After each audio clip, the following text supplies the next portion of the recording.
This bike right here is becoming what could be the fastest 48 volt Mototech on the internet, despite how it looks currently. But last time we got the motor to make that work, and thanks to Flipsky, we got the controller.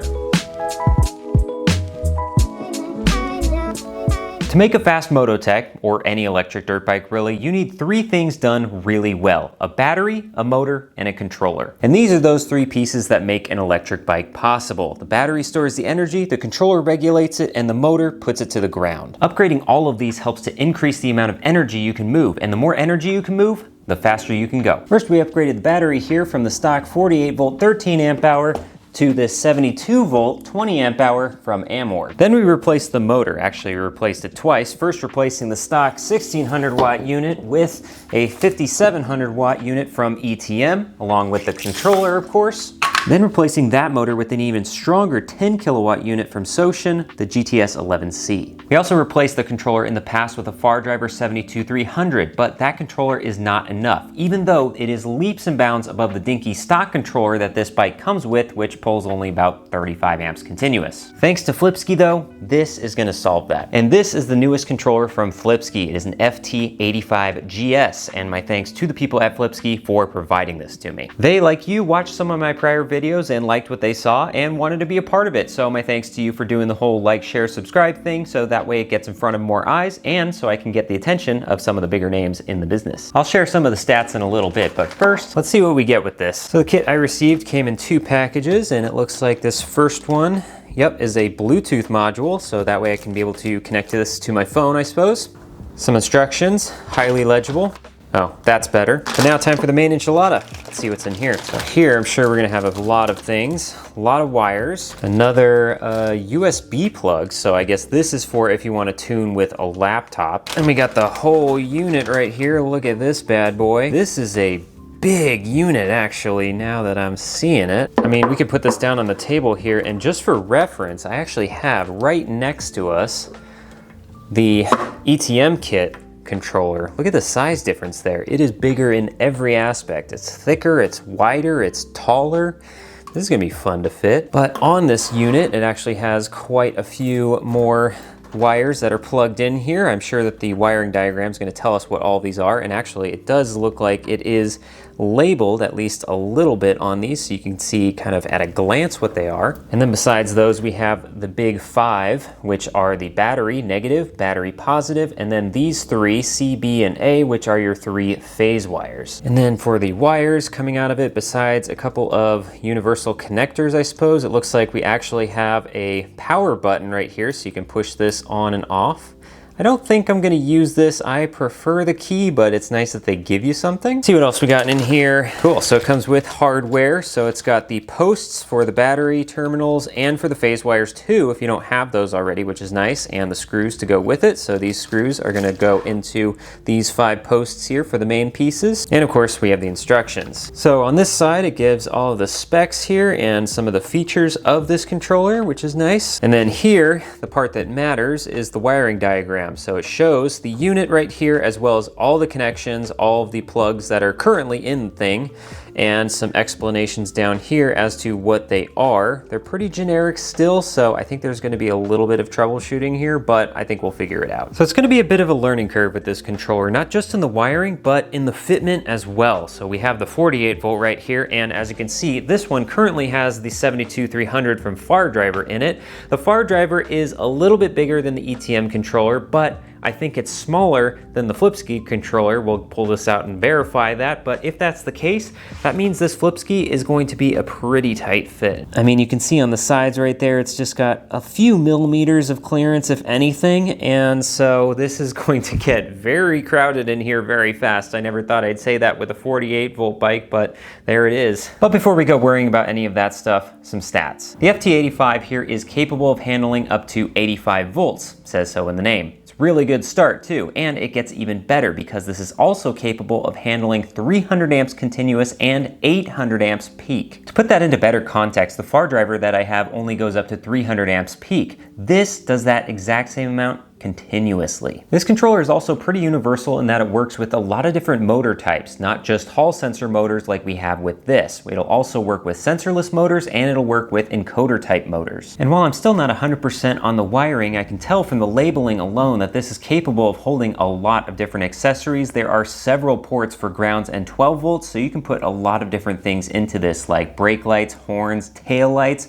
anything that you want that takes 12 volts. Now I just gotta figure out how to wire this thing up. All right, wiring time. I think I have everything together in the appropriate manner. So I got it all laid out here, and I'm gonna show you each of these components, what they are and what they connect to, so that we can put this in as it sits on the bike and see if it works. So we're gonna start up here and work our way around. This first section has 6 wires, and this is called Hall, and it's for our Hall sensor. Pretty self-explanatory there. Now this one is pretty easy because it lines up exactly how you would expect. The only thing that I would note with this one is that it actually has an orange wire in the middle right here rather than a yellow wire. Then we're gonna move our way down. We're gonna skip this section. This is called CAN and power, and from what I understand is that this connection is used to connect to another controller in case you're doing some kind of project where you need multiple controllers, like multiple motors, but we don't have to deal with that in this case. Then we'll skip down to this section, which is the biggest, and this is the ADC or PAS section. I don't remember what that stands for, so I will put it on the screen, whatever that means. All I know is that this means this is for our throttle control and for our 3-speed control. The first 3 wires here, red, black, and yellow, go to our throttle. That's your power, your ground, and then your ADC1. So whatever that ADC1 is, that control, that's what's going to be your signal wire for your throttle. Then we have the middle section. There's a white wire and a purple wire. I'm not using these, but what these are is the second ADS wire for the white one, so a second signal wire. And then the purple wire here is for reverse signal. So that way, if you have a reverse gear or reverse button that you want to integrate into this, you could plug in these 2 wires right here and be able to have that signal as well. Then we have the last 3 wires right here. These I'm actually using. These are for our 3-speed sensor. We have a low, middle, and high represented by orange, blue, and green. These 3 are pretty self-explanatory. It's like a far driver or even the stock one if you've ever played around with that. The 3-speed switch is just 3 wires, and then it's a combination of connecting those 2 so that you can get 3 different speeds, a low, a middle, and a high. Down below that, pretty self-explanatory. This one is called USB, so guess what? This connects a USB-C so you can plug in your laptop. We got battery negative and battery positive. Again, pretty self-explanatory. Moving up to this section, which is UART. Sounds a little complicated, but this just plugs into the Bluetooth module so that way you can do the connections via phone. We're ignoring a lot of sections right here. This one is called PPM. I have no idea what that means, but if I figure it out, it's on the screen. This section is called 12-volt brake LED, so this is for 12-volt power and ground for brakes. There's 2 sets of them, which is nice. Then moving up, we have another 4 section, which is 12-volt power, so this has 2 12 volts and 2 grounds. Then moving up to a section with another pair of 12-volt power. This one I actually do have a couple of these tapped into, a red and a black. This is going to go to my voltmeter so I can see voltage. Then we make our way up top here to the section called power switch, and this is very self-explanatory because it came pre-wired with a button that we saw previously. In this case, I wanted to wire it so that I can use the existing key, so this only took 2 of the 3 wires, ignition and battery positive. This one that's remaining is just the ground wire, and this was just in there so that the original button just had lights on it. And last but certainly not least are the big phase wires right here, blue, yellow, and green, connected to C, B, and A, which correspond to C, B, and A here with the same colors minus the yellow and the orange. Did you get all that? I know that was a lot, so I'm gonna throw up all the labels back up on the screen here, so if you wanna pause, take a look. Now for the moment we've all been waiting for, and that I'm actually the most nervous about, because now that everything is connected, we're going to go through the startup process and see how that goes, as well as making sure that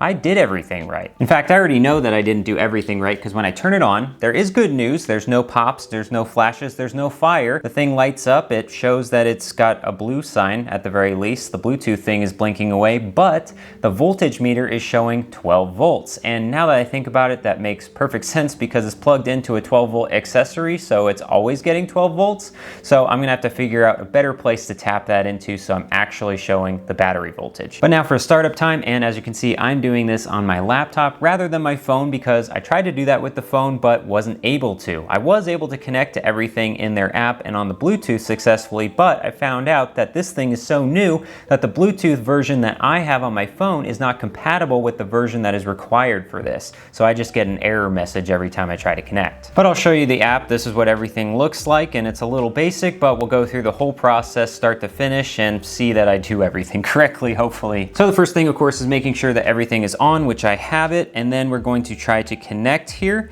and just go down to this connect button, and it's gonna think for a little bit. Okay, it did it. So now it's just showing disconnect instead of connect. That means it's connected, I think. So on the left here, we have some parameters and a few things that we want to put in before we even get started with any setup process, because we want to make sure that it knows at least a few things about what it's connected to. The first one is motor rated current. So this is going to be your line or your continuous current. It's set at 50, and I think 50 is nice and safe for us right now. So I'm going to leave that as is. Then battery. So in most cases, like the far driver, it's asking for the type of voltage that you have. But in this case, it's asking for the number of lithium ion batteries in series that you have. Another way that batteries are rated not only by voltage is by number of batteries in them. So if you don't know what your battery's voltage is, you can just divide the total voltage of your battery pack by like 3.1, 3.5, and that will give you a general number of how many batteries you have in series. So like my 60 volt, for example, that is a 16 series battery, and in this case with the 72 volt, I have 20 series. So I'm going to change this default of 3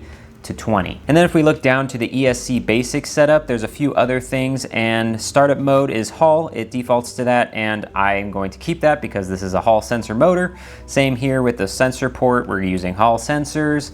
I don't think there's anything else here that I need to change. And then a couple other things, there's max current setup. So again, with this, it's showing 50 motor current and battery current, which I'm gonna change down to 100. Just to be safe again. And then it has motor brake and battery regen as negative of the motor current and the battery current. I don't know if that's exactly how much amperage they're gonna be pushing back into the battery with regen, but negative 200 is pretty high, and I don't wanna pop the battery. I'm gonna have to look into this a little bit more in the future, but for now, I think I'm gonna put it both at 0.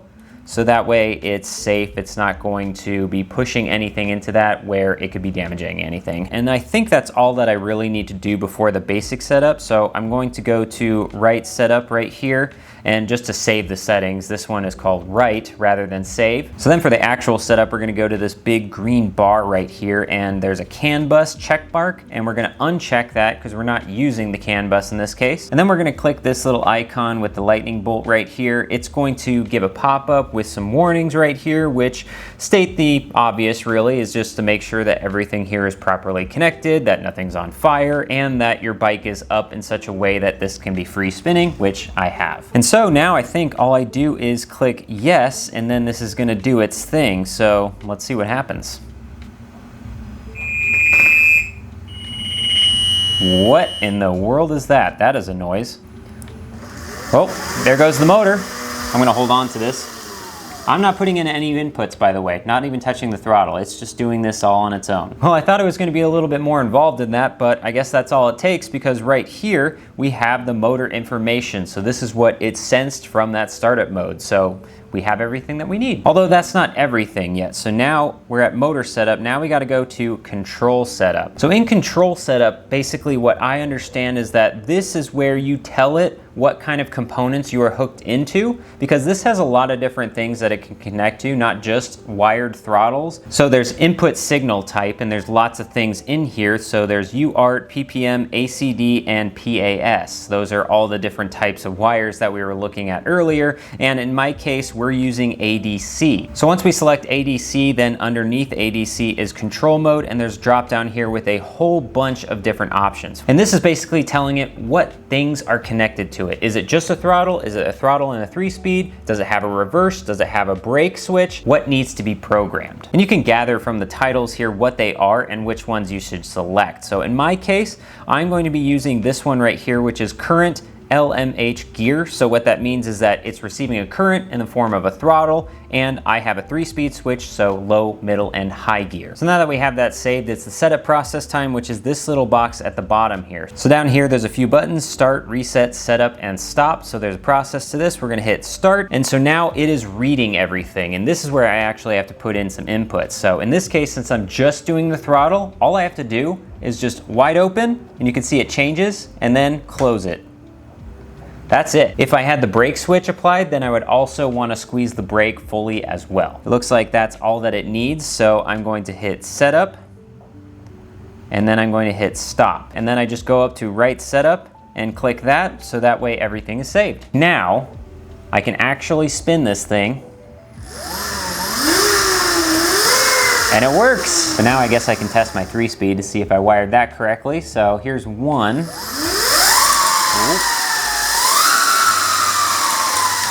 Let's try 2. You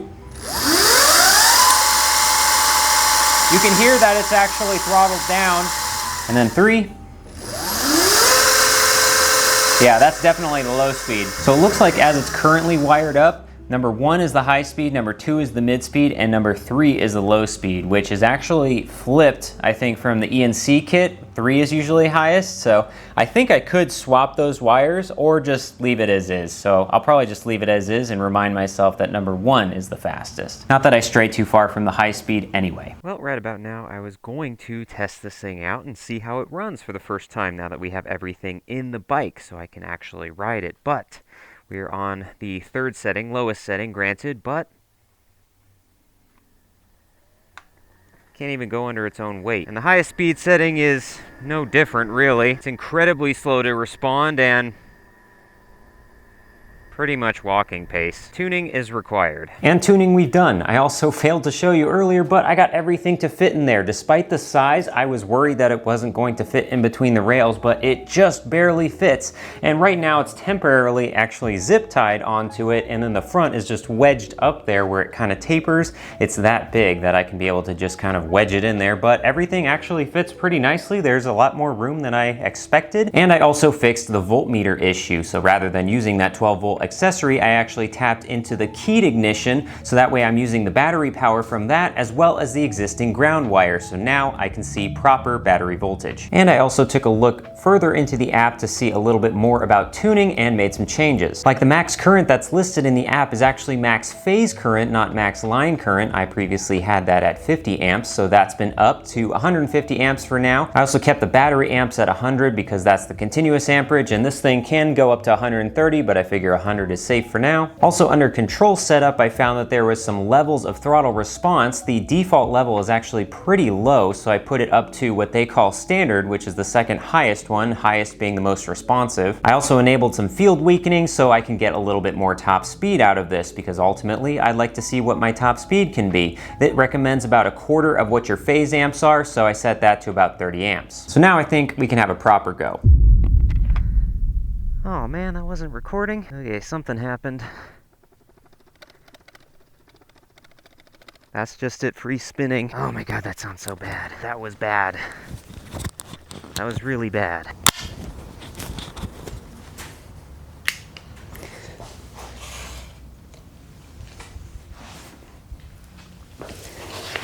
Well, it's not how I wanted to end a video. Yeah, something went wrong. Clearly it popped, and I have not touched anything yet. I obviously disconnected the battery so that way there's no more current going through it. I don't know what I did wrong. Maybe it was something obvious in the settings, but from what I read, I thought I was putting some pretty conservative numbers in there to keep it safe, but look at that, one stretch, one little rip down the road and pop. And at this point, I don't know which component broke. Did the battery pop? Did the motor fry? Did the controller fry? Or all three? God help me if it's all three. Guess we're gonna have to figure out what happened here, but that's gonna be its own video. I guess we'll just end this one here. Rest in peace. Didn't mean to do that, and I sure should have filmed that. I hope everything's not destroyed. Needless to say, I'm a little annoyed. Whoops!